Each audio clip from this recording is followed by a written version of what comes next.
dialogue interreligieux, l'histoire des religions pour les enfants, pour les écoles primaires. C'est un très beau projet conjoint. Et aussi, c'est très intéressant de souligner la participation de l'île de la Réunion. Et ce livre est originaire de la Réunion, où nous avons un peu la même population, la différence de population. La peur est une mauvaise conseillère. Et bien souvent, il y a sur les peurs qui génèrent les conflits, les violences.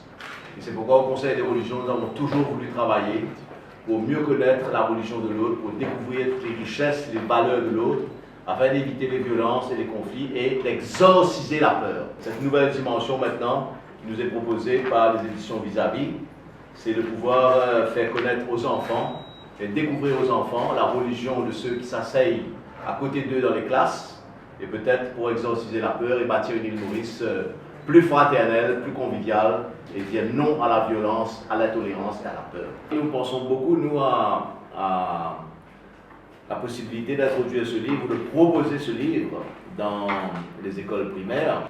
Et je pense qu'il faut plus que jamais prôner l'ouverture à l'autre et aussi le mieux vivre ensemble, car nous avons vraiment besoin de resserrer les liens, de mieux comprendre l'autre, de mieux s'ouvrir à l'autre. Le livre que je présente aujourd'hui, Les religions à l'île Maurice, est en fait une adaptation d'un livre qui a déjà été publié à La Réunion.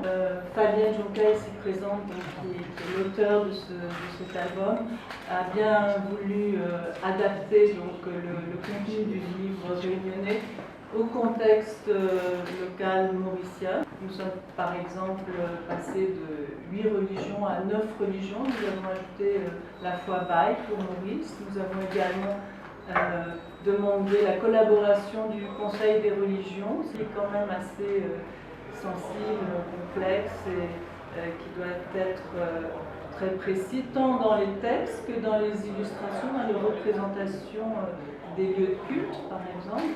Donc, nous avons fait une série de repérages, de photos dans les lieux de culte pour nous assurer que vraiment on retrouvait la réalité mauricienne dans l'album. J'ai voulu également faire 2 versions de cet ouvrage, c'est-à-dire il y a une version en couverture dure qui s'adresse au grand public, qu'on trouvera dans les librairies et dans les supermarchés, et une version pour les écoles, donc c'est exactement le même contenu. La seule différence, c'est qu'il y a une couverture souple, donc qui sera vendue à moitié prix pour les écoles, parce que je pense que plus les enfants prendront connaissance des différences justement entre les religions, et plus ils apprendront donc à se rassembler, à être plus proches les uns des autres. Vous parliez tout à l'heure de peur, moi j'ai aussi envie de parler d'ignorance. C'est souvent l'ignorance qui engendre la peur et qui fait qu'on se méfie de l'autre, on le stigmatise, etc.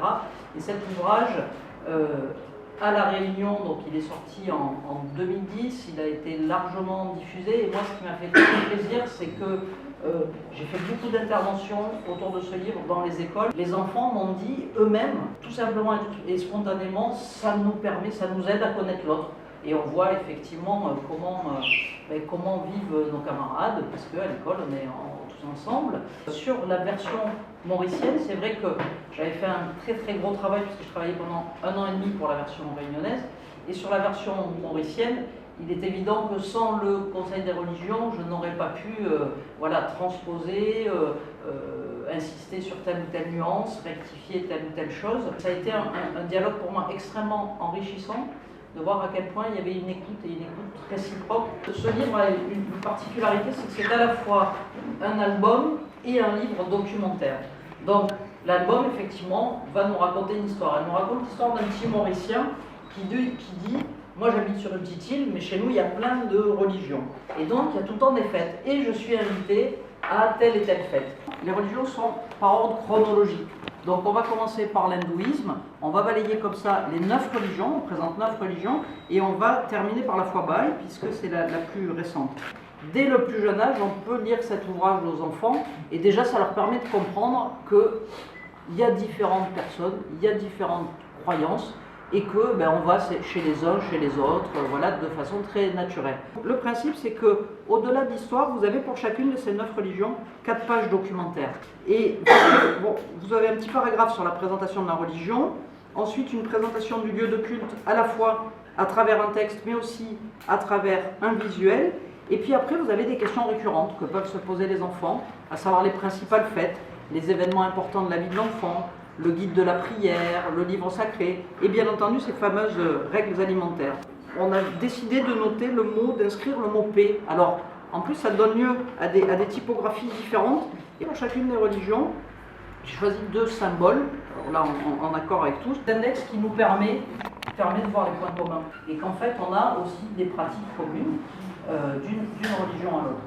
Donc voilà cet ouvrage et qui se veut avant tout pour moi à la fois un message de paix, de tolérance, mais surtout une manière aussi de découvrir l'autre, et puis parfois pour certains aussi de découvrir sa propre religion ou de réviser un peu certains éléments. Et ce qui va faire qu'il s'approprie le livre aussi, c'est le fait qu'il va rencontrer l'auteur, et ça je pense que c'est important, et dans les écoles, alors au-delà de cet ouvrage, je pense que si vous pouviez ici développer ça dans les écoles, ça serait entre guillemets une révolution, et c'est extraordinaire.